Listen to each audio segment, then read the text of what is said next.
A Scandal in Bohemia. To Sherlock Holmes she is always the woman. I have seldom heard him mention her under any other name. In his eyes she eclipses and predominates the whole of her sex. It was not that he felt any emotion akin to love for Irene Adler. All emotions, and that one particularly, were abhorrent to his cold, precise, but admirably balanced mind. He was, I take it, the most perfect reasoning and observing machine that the world has seen, but as a lover he would have placed himself in a false position. He never spoke of the softer passions, save with a gibe and a sneer. They were admirable things for the observer, excellent for drawing the veil from men's motives and actions.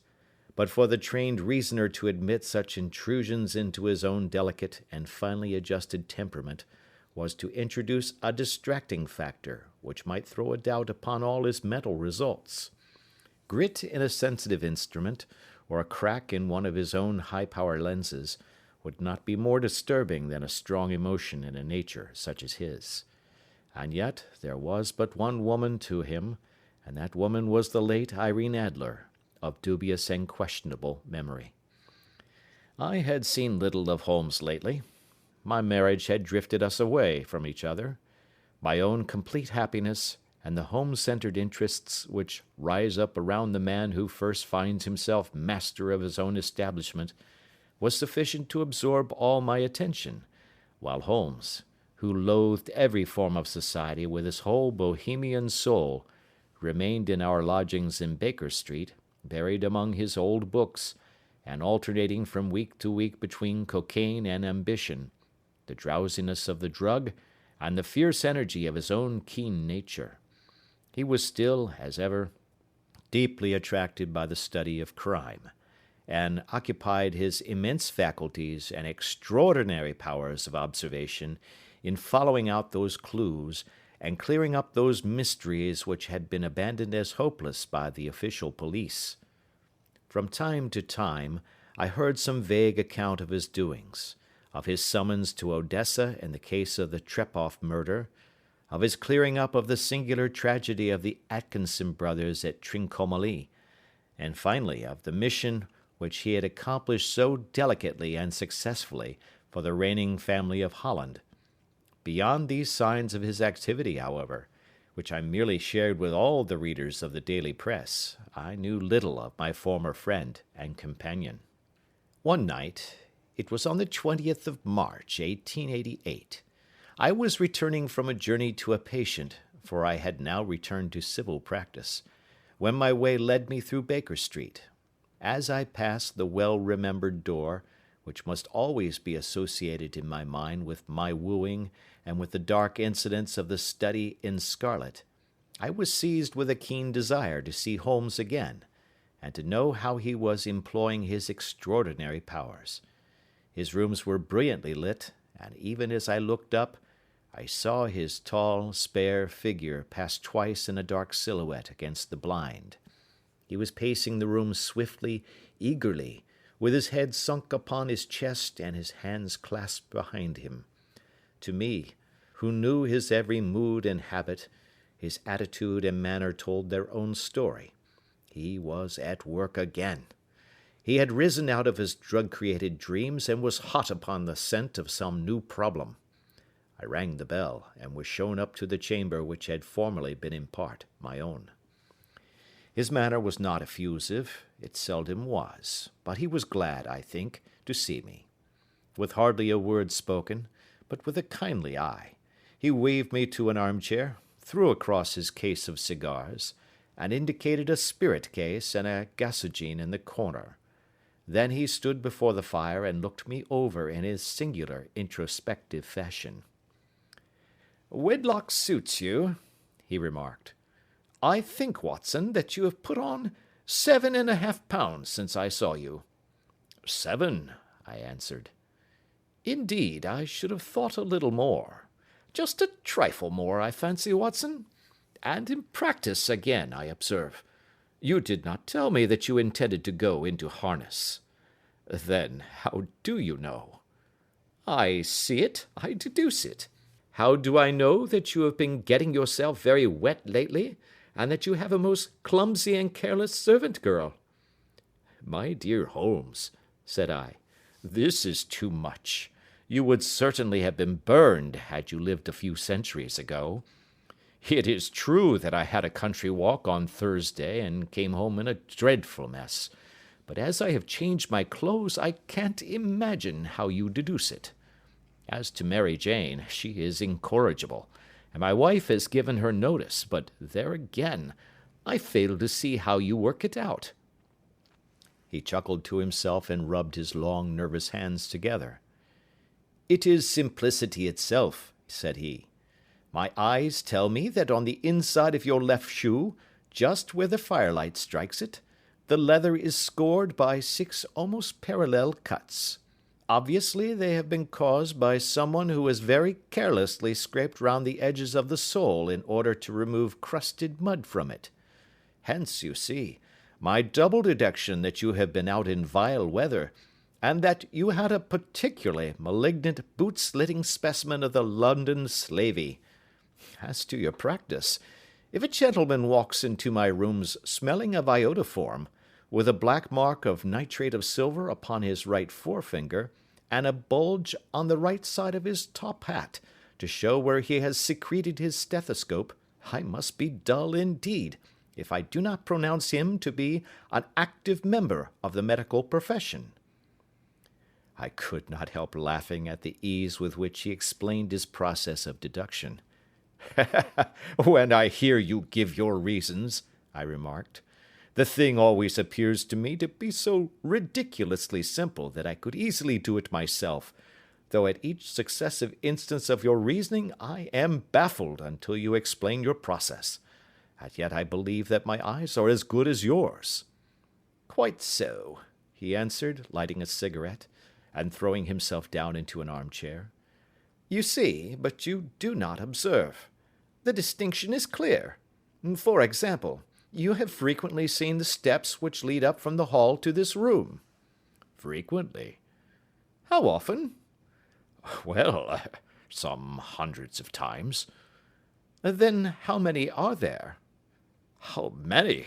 I don't know." "Quite so. You have not observed, and yet you have seen. That is just my point. Now, I know that there are 17 steps, because I have both seen and observed.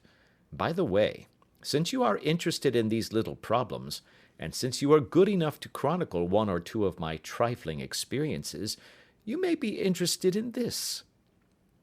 He threw over a sheet of thick, pink-tinted notepaper which had been lying open upon the table.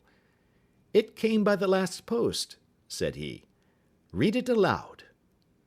The note was undated, and without either signature or address. "There will call upon you tonight at 7:45, it said, "a gentleman who desires to consult you upon a matter of the very deepest moment. Your recent services to one of the royal houses of Europe have shown that you are one who may safely be trusted with matters which are of an importance which can hardly be exaggerated. This account of you we have from all quarters received. Be in your chamber then at that hour, and do not take it amiss if your visitor wear a mask." "This is indeed a mystery," I remarked. "What do you imagine that it means?" "I have no data yet. It is a capital mistake to theorize before one has data. Insensibly one begins to twist facts to suit theories, instead of theories to suit facts. But the note itself, what do you deduce from it?" I carefully examined the writing, and the paper upon which it was written. "The man who wrote it was presumably well-to-do," I remarked, endeavouring to imitate my companion's processes. "Such paper could not be bought under half a crown a packet. It is peculiarly strong and stiff." "Peculiar, that is the very word," said Holmes. "It is not an English paper at all. Hold it up to the light." I did so, and saw a large E with a small g, a capital P, and a large capital G with a small t woven into the texture of the paper. "What do you make of that?" asked Holmes. "The name of the maker, no doubt, or his monogram, rather." "Not at all. The G with a small t stands for Gesellschaft, which is German for company. It is a customary contraction like our CO for company. P, of course, stands for Papier. Now for the EG. Let us glance at our Continental Gazetteer." He took down a heavy brown volume from his shelves. Iglonitz, here we are, Egria. It is in a German-speaking country, in Bohemia, not far from Carlsbad. Remarkable as being the scene of the death of Wallenstein, and for its numerous glass factories and paper mills. Ha ha, my boy, what do you make of that? His eyes sparkled, and he sent up a great blue triumphant cloud from his cigarette. "The paper was made in Bohemia," I said. "Precisely, and the man who wrote the note is a German.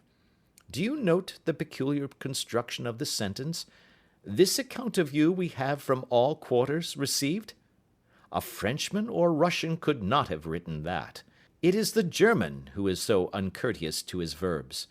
It only remains, therefore, to discover what is wanted by this German who writes upon Bohemian paper and prefers wearing a mask to showing his face. And here he comes, if I am not mistaken, to resolve all our doubts." As he spoke, there was a sharp sound of horses' hoofs and grating wheels against the curb, followed by a sharp pull at the bell. Holmes whistled. "A pair, by the sound," said he. "Yes," he continued, glancing out of the window. "A nice little brougham and a pair of beauties. 150 guineas apiece. There's money in this case, Watson, if there is nothing else." "I think that I had better go, Holmes." "Not a bit, Doctor. Stay where you are. I am lost without my Boswell, and this promises to be interesting. It would be a pity to miss it." "But your client—" "Never mind him. I may want your help, and so may he. Here he comes. Sit down in that armchair, Doctor, and give us your best attention." A slow and heavy step, which had been heard upon the stairs and in the passage, paused immediately outside the door. Then there was a loud and authoritative tap. "Come in," said Holmes. A man entered who could hardly have been less than 6 feet 6 inches in height, with a chest and limbs of a Hercules. His dress was rich, with a richness which would, in England, be looked upon as akin to bad taste. Heavy bands of astrakhan were slashed across the sleeves and fronts of his double-breasted coat, while the deep blue cloak which was thrown over his shoulders was lined with flame-colored silk, and secured at the neck with a brooch, which consisted of a single flaming beryl.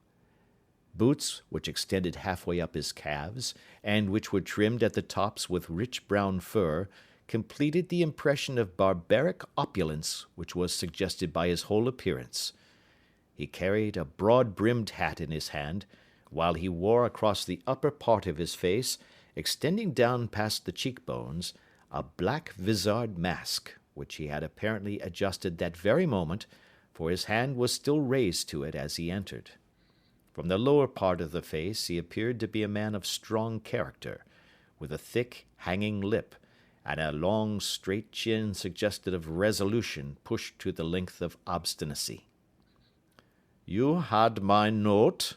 he asked, with a deep, harsh voice and a strongly marked German accent.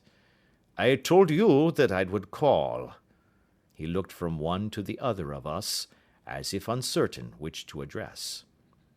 "Pray take a seat," said Holmes. "This is my friend and colleague, Dr. Watson, who is occasionally good enough to help me in my cases. Whom have I the honor to address?" "You may address me as the Count von Kramm, a Bohemian nobleman. I understand that this gentleman, your friend, is a man of honor and discretion, whom I may trust with a matter of the most extreme importance. If not, I should much prefer to communicate with you alone. I rose to go, but Holmes caught me by the wrist and pushed me back into my chair. "It is both or none," said he. "You may say before this gentleman anything which you may say to me." The Count shrugged his broad shoulders.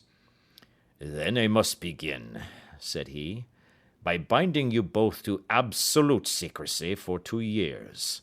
At the end of that time, the matter will be of no importance. At present it is not too much to say that it is of such weight it may have an influence upon European history." "I promise," said Holmes. "And I." "You will excuse this mask," continued our strange visitor. "The august person who employs me wishes his agent to be unknown to you, and I may confess at once that the title by which I have just called myself is not exactly my own." "I was aware of it," said Holmes dryly.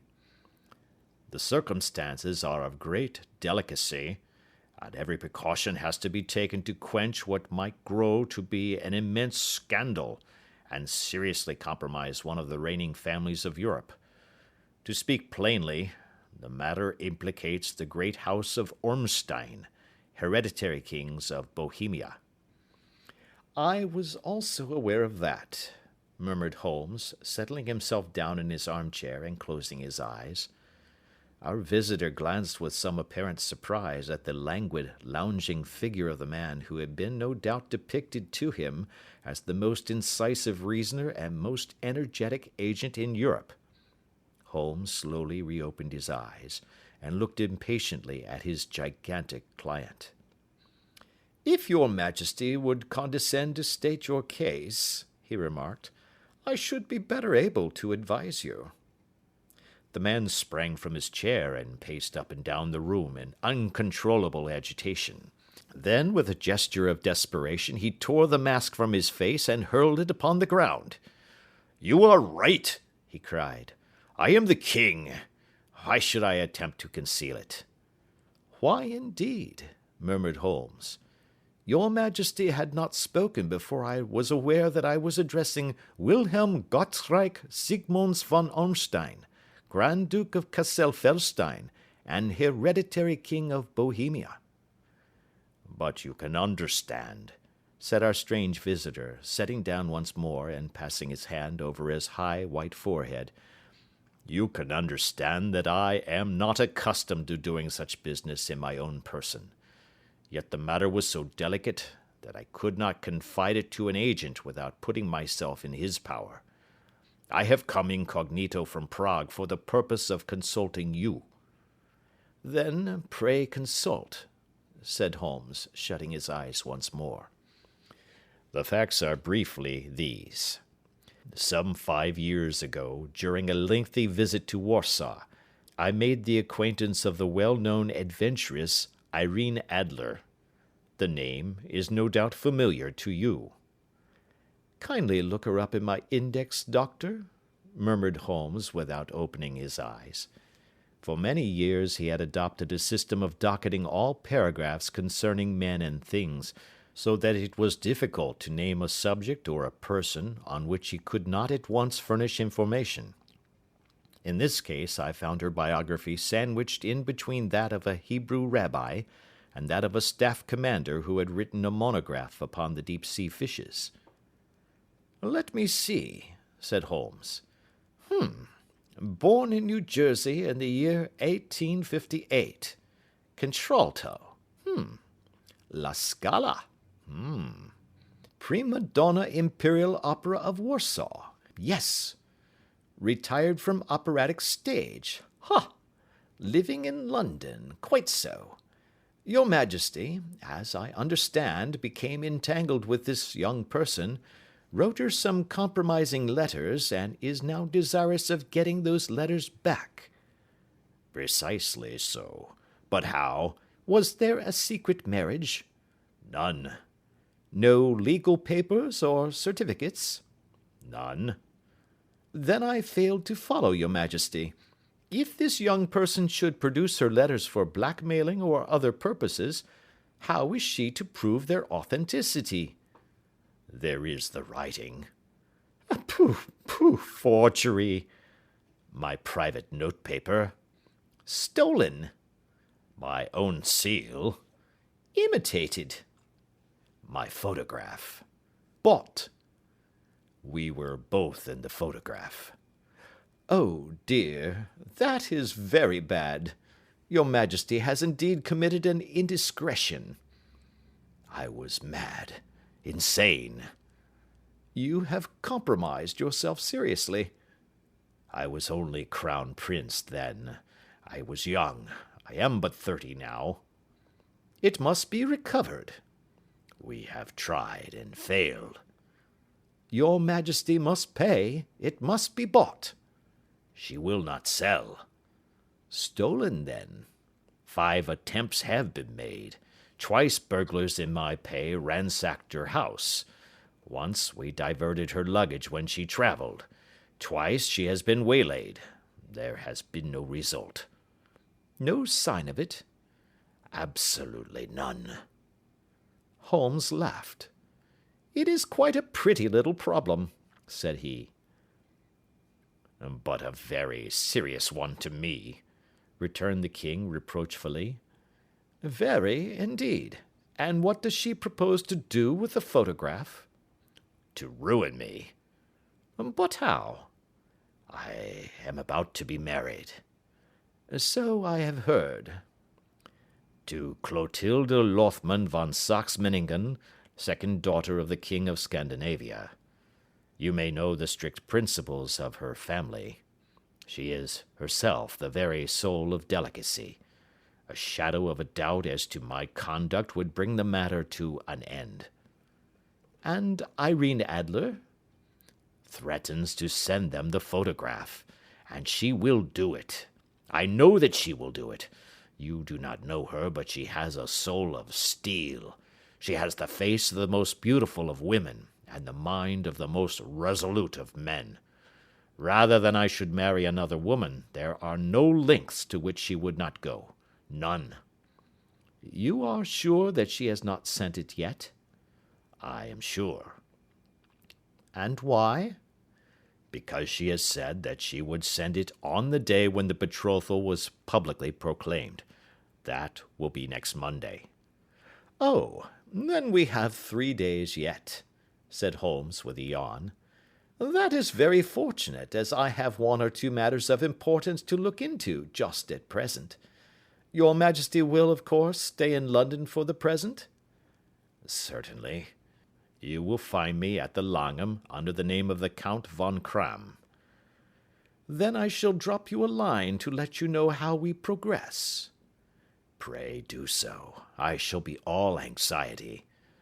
Then, as to money? You have carte blanche. Absolutely. I tell you that I would give 1 of the provinces of my kingdom to have that photograph. And for present expenses? The king took a heavy chamois leather bag from under his cloak and laid it on the table. There are 300 pounds in gold and 700 in notes, he said. Holmes scribbled a receipt upon a sheet of his notebook and handed it to him. And mademoiselle's address? He asked. Is Briony Lodge, Serpentine Avenue, St. John's Wood. Holmes took a note of it. 1 other question, said he. Was the photograph a cabinet? It was. Then good night, Your Majesty, and I trust that we shall soon have some good news for you. And good night, Watson, he added, as the wheels of the royal brougham rolled down the street. If you will be good enough to call tomorrow afternoon at 3 o'clock, I should like to chat this little matter over with you. Part 2. At 3 o'clock precisely, I was at Baker Street, but Holmes had not yet returned. The landlady informed me that he had left the house shortly after 8 o'clock in the morning. I sat down before the fire, however, with the intention of awaiting him, however long he might be. I was already deeply interested in his inquiry, for, though it was surrounded by none of the grim and strange features which were associated with the 2 crimes which I have already recorded, still, The nature of the case and the exalted station of his client gave it a character of its own. Indeed, apart from the nature of the investigation which my friend had on hand, there was something in his masterly grasp of a situation and his keen, incisive reasoning which made it a pleasure to me to study his system of work and to follow the quick, subtle methods by which he disentangled the most inextricable mysteries.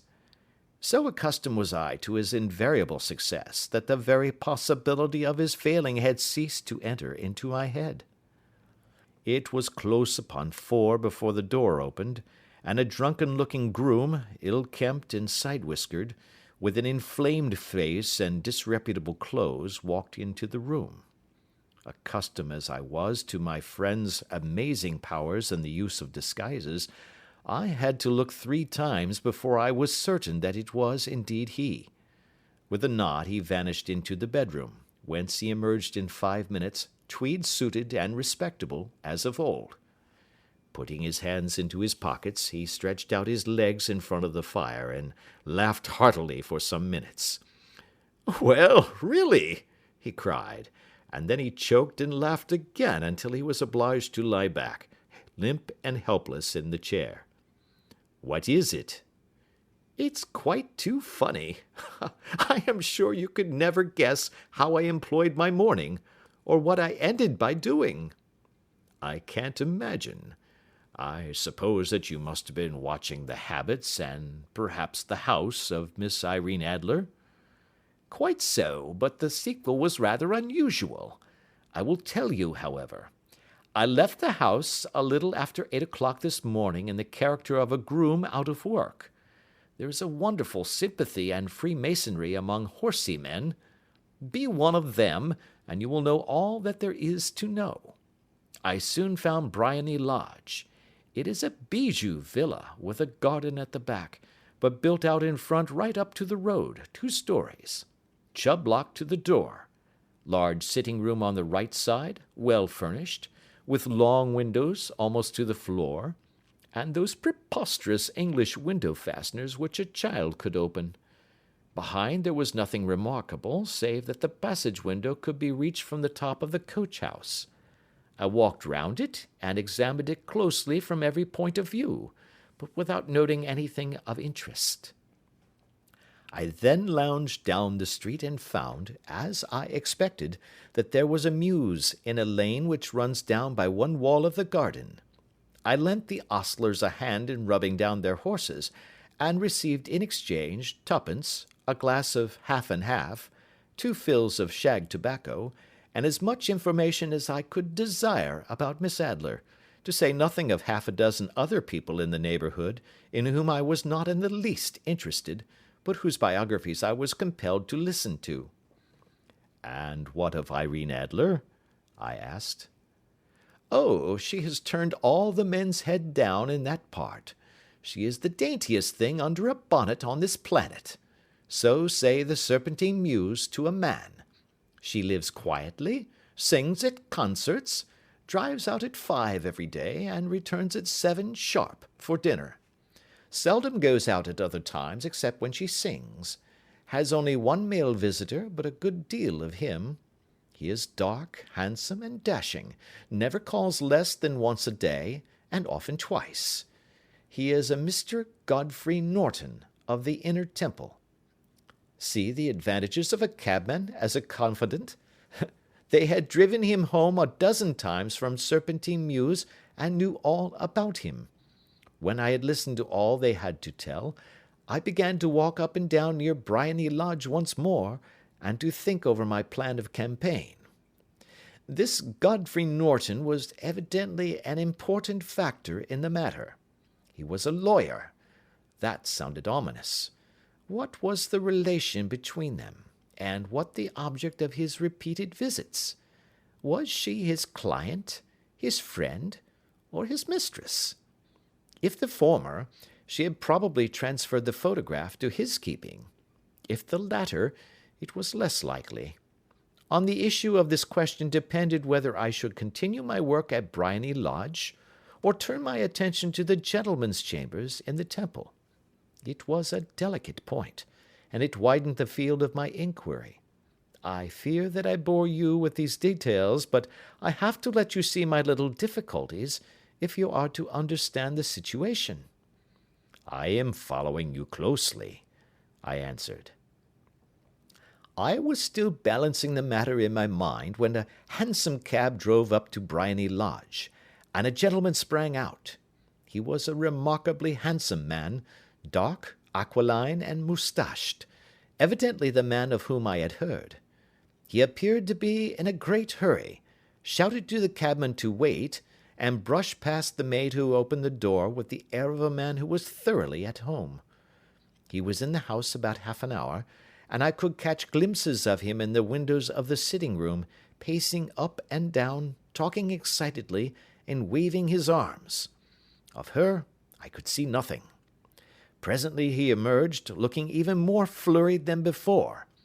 As he stepped up to the cab, he pulled a gold watch from his pocket and looked at it earnestly. "Drive like the devil!" he shouted.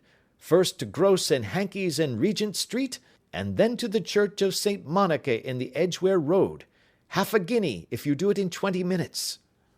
Away they went, and I was just wondering whether I should not do well to follow them, when up the lane comes a neat little landau, the coachman with his coat only half buttoned, and his tie under his ear, while all the tags of his harness were sticking out of the buckles.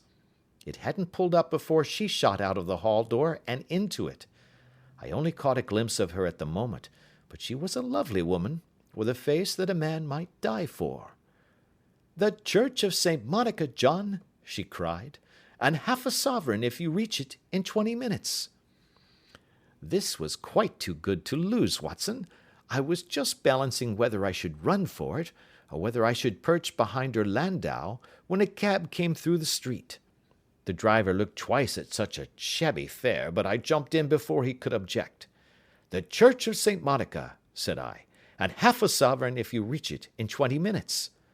It was 25 minutes to 12, and of course it was clear enough what was in the wind. My cabby drove fast. I don't think I ever drove faster, but the others were there before us. The cab and the landau with their steaming horses were in front of the door when I arrived. I paid the man and hurried into the church. There was not a soul there save the two whom I had followed and a surpliced clergyman, who seemed to be expostulating with them. They were all three standing in a knot in front of the altar. I lounged up the side aisle like any other idler who has dropped into a church. Suddenly, to my surprise, the three at the altar faced round to me, and Godfrey Norton came running as hard as he could towards me. "Thank God!" he cried. "You'll do. Come, come." "What then?" I asked. "Come, man, come. Only 3 minutes, or it won't be legal." I was half dragged up to the altar, and before I knew where I was, I found myself mumbling responses which were whispered in my ear, and vouching for things of which I knew nothing, and generally assisting in the secure tying up of Irene Adler, spinster, to Godfrey Norton, bachelor. It was all done in an instant, and there was the gentleman thanking me on the one side, and the lady on the other, while the clergyman beamed on me in front. It was the most preposterous position in which I ever found myself in my life, and it was the thought of it that started me laughing just now. It seems that there had been some informality about their license, that the clergyman absolutely refused to marry them without a witness of some sort, and that my lucky appearance saved the bridegroom from having to sally out into the streets in search of a best man. The bride gave me a sovereign, and I mean to wear it on my watch chain in memory of the occasion." "This is a very unexpected turn of affairs," said I. "And what then?" "Well, I found my plans very seriously menaced. It looked as if the pair might take an immediate departure, and so necessitate very prompt and energetic measures on my part. At the church door, however, they separated, he driving back to the Temple, and she to her own house. "I shall drive out in the park at 5 as usual," she said as she left him. I heard no more. They drove away in different directions, and I went off to make my own arrangements. Which are? Some cold beef and a glass of beer, he answered, ringing the bell. I have been too busy to think of food, and I am likely to be busier still this evening. By the way, Doctor, I shall want your cooperation. I shall be delighted. You don't mind breaking the law? Not in the least. Nor running a chance of arrest? Not in a good cause. Oh, the cause is excellent. Then I am your man. I was sure that I might rely on you. But what is it you wish? When Mrs. Turner has brought in the tray, I will make it clear to you. Now, he said, as he turned hungrily on the simple fare that our landlady had provided, I must not discuss it while I eat, for I have not much time. It is nearly 5 now. In 2 hours we must be on the scene of action. Miss Irene, or Madame rather, returns from her drive at 7. We must be at Briony Lodge to meet her. And what then? You must leave that to me. I have already arranged what is to occur. There is only one point on which I must insist. You must not interfere, come what may. You understand? I am to be neutral? To do nothing whatever. There will probably be some small unpleasantness. Do not join in it. It will end in my being conveyed into the house. 4 or 5 minutes afterwards the sitting-room window will open. You are to station yourself close to that open window. Yes. You are to watch me, for I will be visible to you. Yes. And when I raise my hand, so, you will throw into the room what I give you to throw, and will, at the same time, raise the cry of fire. You quite follow me? Entirely. It is nothing very formidable, he said, taking a long cigar-shaped roll from his pocket. It is an ordinary plumber's smoke rocket, fitted with a cap at either end to make it self-lighting. Your task is confined to that. When you raise your cry of fire, it will be taken up by quite a number of people. You may then walk to the end of the street, and I will rejoin you in 10 minutes. I hope that I have made myself clear. I am to remain neutral, to get near the window, to watch you, and at the signal to throw in this object, then to raise the cry of fire, and to wait you at the corner of the street. Precisely. Then you may entirely rely on me. That is excellent. I think perhaps it is almost time that I prepare for the new role I have to play. He disappeared into his bedroom and returned in a few minutes in the character of an amiable and simple-minded nonconformist clergyman. His broad black hat, his baggy trousers, his white tie, his sympathetic smile, and general look of peering and benevolent curiosity were such as Mr. John Hare alone could have equalled. It was not merely that Holmes changed his costume. His expression, his manner, his very soul seemed to vary with every fresh part that he assumed. The stage lost a fine actor, even as science lost an acute reasoner when he became a specialist in crime. It was 6:15 when we left Baker Street, and it still wanted 10 minutes to the hour when we found ourselves in Serpentine Avenue. It was already dusk, and the lamps were just being lighted as we paced up and down in front of Briony Lodge, waiting for the coming of its occupant. The house was just such as I had pictured it from Sherlock Holmes's succinct description, but the locality appeared to be less private than I expected. On the contrary, for a small street in a quiet neighborhood, it was remarkably animated. There was a group of shabbily dressed men smoking and laughing in a corner, a scissors grinder with his wheel, 2 guardsmen who were flirting with a nurse girl, and several well-dressed young men who were lounging up and down with cigars in their mouths. "You see," remarked Holmes, as we paced to and fro in front of the house, "this marriage rather simplifies matters. The photograph becomes a double-edged weapon now. The chances are that she would be as averse to its being seen by Mr. Godfrey Norton as our client is to its coming to the eyes of his princess. Now the question is, where are we to find the photograph? Where indeed? It is most unlikely that she carries it about with her. It is cabinet size, too large for easy concealment about a woman's dress. She knows that the king is capable of having her waylaid and searched. 2 attempts of the sort have already been made. We may take it, then, that she does not carry it about with her. Where, then? Her banker or her lawyer? There is that double possibility. But I am inclined to think neither. Women are naturally secretive, and they like to do their own secreting. Why should she hand it over to anyone else? She could trust her own guardianship, but she could not tell what indirect or political influence might be brought to bear upon a businessman. Besides, remember that she had resolved to use it within a few days. It must be where she can lay her hands upon it. It must be in her own house. But it has twice been burgled. Pshaw! They did not know how to look. But how will you look? I will not look. What then? I will get her to show me. But she will refuse. She will not be able to. But I hear the rumble of wheels. It is her carriage. Now, carry out my orders to the letter. As he spoke, the gleam of the sidelights of a carriage came round the curve of the avenue. It was a smart little landau which rattled up to the door of Briony Lodge. As it pulled up, one of the loafing men at the corner dashed forward to open the door in the hope of earning a copper, but was elbowed away by another loafer, who had rushed up with the same intention.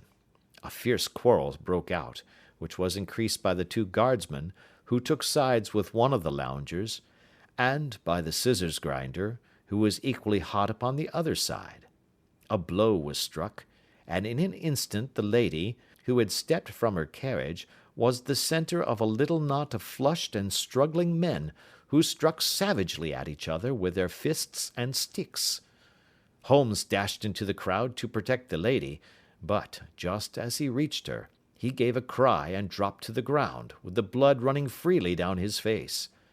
At his fall the guardsmen took to their heels in one direction, and the loungers in the other, while a number of better dressed people, who had watched the scuffle without taking part in it, crowded in to help the lady and to attend to the injured man. Irene Adler, as I will still call her, had hurried up the steps, but she stood at the top with her superb figure outlined against the lights of the hall, looking back into the street. "Is the poor gentleman much hurt?" she asked. "He is dead," cried several voices. "No, no, there's life in him," shouted another, "but he'll be gone before you can get him to hospital." "He's a brave fellow," said a woman. "They would have had the lady's purse and watch if it hadn't been for him. They were a gang, and a rough one too. Ah, he's breathing now." "He can't lie in the street. May we bring him in, marm?" "Surely. Bring him into the sitting-room. There is a comfortable sofa. This way, please." Slowly and solemnly he was borne into Briony Lodge and laid out in the principal room, while I still observed the proceedings from my post by the window. The lamps had been lit, but the blinds had not been drawn, so that I could see Holmes as he lay upon the couch. I do not know whether he was seized with compunction at that moment for the part he was playing, but I know that I never felt more heartily ashamed of myself in my life than when I saw the beautiful creature against whom I was conspiring, or the grace and kindliness with which she waited upon the injured man. And yet it would be the blackest treachery to Holmes to draw back now from the part which he had entrusted to me. I hardened my heart, and took the smoke rocket from under my ulster. After all, I thought, we are not injuring her, we are but preventing her from injuring another. Holmes had sat up upon the couch, and I saw him motion like a man who is in need of air. A maid rushed across and threw open the window. At the same instant I saw him raise his hand, and at the signal I tossed my rocket into the room with a cry of "Fire!" The word was no sooner out of my mouth than the whole crowd of spectators, well dressed and ill, gentlemen, ostlers, and servant maids, joined in a general shriek of "Fire!" Thick clouds of smoke curled through the room and out at the open window. I caught a glimpse of rushing figures, and a moment later the voice of Holmes from within, assuring them that it was a false alarm. Slipping through the shouting crowd, I made my way to the corner of the street, and in 10 minutes was rejoiced to find my friend's arm in mine, and to get away from the scene of uproar. He walked swiftly and in silence for some minutes until we had turned down one of the quiet streets which lead towards the Edgware Road. "You did it very nicely, Doctor," he remarked. "Nothing could have been better. It is all right." "You have the photograph?" "I know where it is." "And how did you find out?" "She showed me, as I told you she would." "I am still in the dark." "I do not wish to make a mystery," said he, laughing. "The matter was perfectly simple. You, of course, saw that everyone in the street was an accomplice. They were all engaged for the evening." "I guessed as much." "Then, when the row broke out, I had a little moist red paint in the palm of my hand. I rushed forward, fell down, clapped my hand to my face, and became a piteous spectacle. It is an old trick. That also I could fathom. Then they carried me in.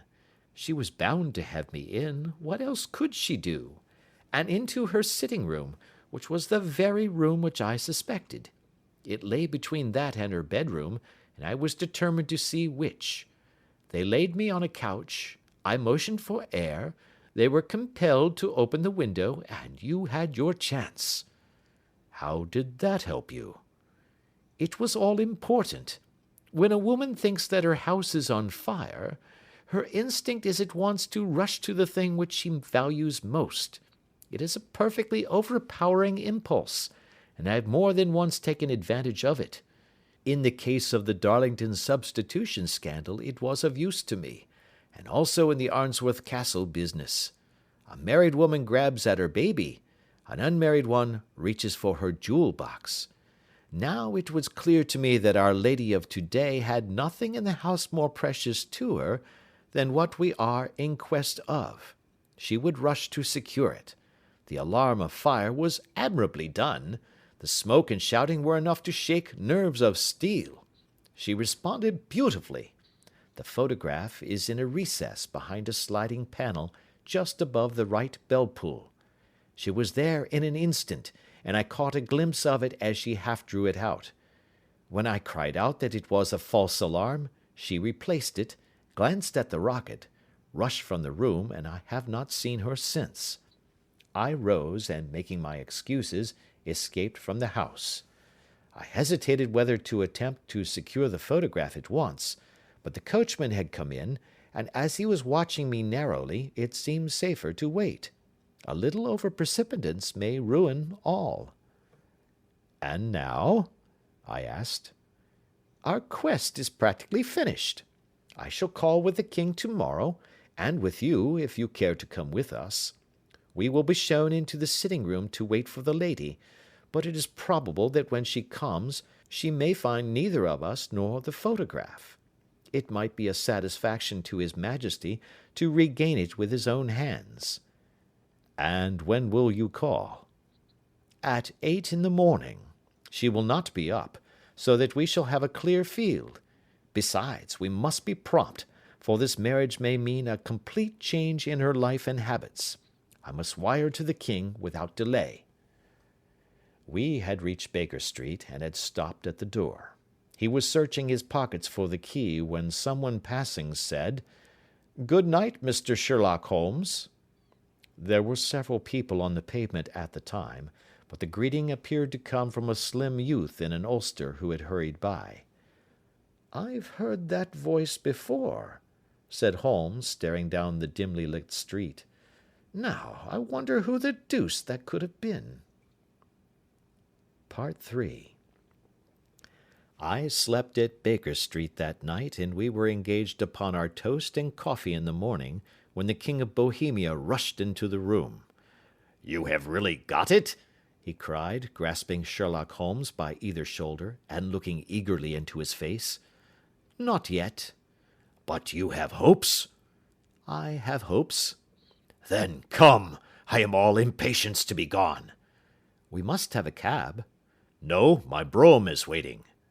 "Then that will simplify matters." We descended and started off once more for Briony Lodge. "Irene Adler is married," remarked Holmes. "Married? When?" "Yesterday." "But to whom?" "To an English lawyer named Norton." "But she could not love him." "I am in hopes that she does." "And why in hopes?" "Because it would spare your majesty all fear of future annoyance. If the lady loves her husband, she does not love your majesty. If she does not love your majesty, there is no reason why she should interfere with your majesty's plan." "It is true, and yet, well, I wish she had been of my own station. What a queen she would have made!" He relapsed into a moody silence, which was not broken until we drew up in Serpentine Avenue. The door of Briony Lodge was open, and an elderly woman stood upon the steps. She watched us with a sardonic eye as we stepped from the brougham. "Mr. Sherlock Holmes, I believe?" said she. "I am Mr. Holmes," answered my companion, looking at her with a questioning and rather startled gaze. "Indeed. My mistress told me that you were likely to call. She left this morning with her husband by the 5:15 train from Charing Cross for the Continent." "What!" Sherlock Holmes staggered back, white with chagrin and surprise. "Do you mean that she has left England?" "Never to return." "And the papers?" asked the king hoarsely. "All is lost." "We shall see." He pushed past the servant and rushed into the drawing-room, followed by the king and myself. The furniture was scattered about in every direction, with dismantled shelves and open drawers, as if the lady had hurriedly ransacked them before her flight. Holmes rushed at the bell-pull, tore back a small sliding shutter, and plunging in his hand, pulled out a photograph and a letter. The photograph was of Irene Adler herself in evening dress. The letter was superscribed to Sherlock Holmes, Esquire, to be left till called for. My friend tore it open, and we all three read it together. It was dated at midnight of the preceding night, and ran in this way: "My dear Mr. Sherlock Holmes, you really did it very well. You took me in completely. Until after the alarm of fire I had not a suspicion, but then when I found how I had betrayed myself, I began to think. I had been warned against you months ago. I had been told that, if the king employed an agent, it would certainly be you. And your address had been given me. Yet, with all this, you made me reveal what you wanted to know. Even after I became suspicious, I found it hard to think evil of such a dear, kind old clergyman. But, you know, I have been trained as an actress myself. Male costume is nothing new to me. I often take advantage of the freedom which it gives. I sent John, the coachman, to watch you, ran upstairs, got into my walking clothes, as I call them, and came down just as you departed. Well, I followed you to your door, and so made sure that I was really an object of interest to the celebrated Mr. Sherlock Holmes. Then I, rather imprudently, wished you good night, and started for the Temple to see my husband. We both thought the best resource was flight, when pursued by so formidable an antagonist. So you will find the nest empty when you call tomorrow. As to the photograph, your client may rest in peace. I love and am loved by a better man than he. The king may do what he will without hindrance from one whom he has cruelly wronged. I keep it only to safeguard myself, and to preserve a weapon which will always secure me from any steps which he might take in the future. I leave a photograph which he might care to possess, and I remain, dear Mr. Sherlock Holmes, very truly yours, Irene Norton, née Adler. What a woman! Oh, what a woman! Cried the King of Bohemia, when we had all three read this epistle. Did I not tell you how quick and resolute she was? Would she not have made an admirable queen? Is it not a pity that she was not on my level?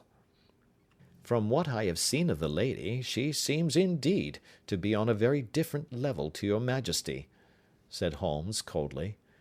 I am sorry that I have not been able to bring your Majesty's business to a more successful conclusion. On the contrary, my dear sir, cried the king, nothing could be more successful.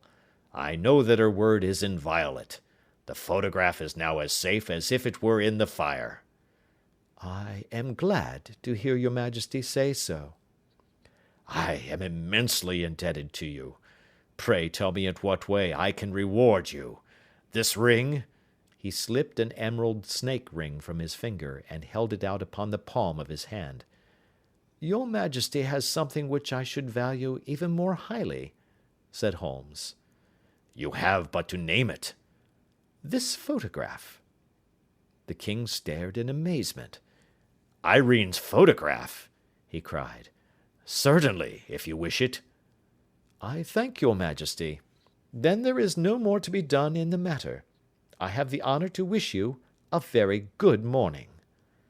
He bowed, and turning away without observing the hand which the king had stretched out to him, he set off in my company for his chambers. And that was how a great scandal threatened to affect the kingdom of Bohemia, and how the best plans of Mr. Sherlock Holmes were beaten by a woman's wit. He used to make merry over the cleverness of woman, but I have not heard him do it of late. And when he speaks of Irene Adler, or when he refers to her photograph, it is always under the honorable title of the woman. End of chapter 1.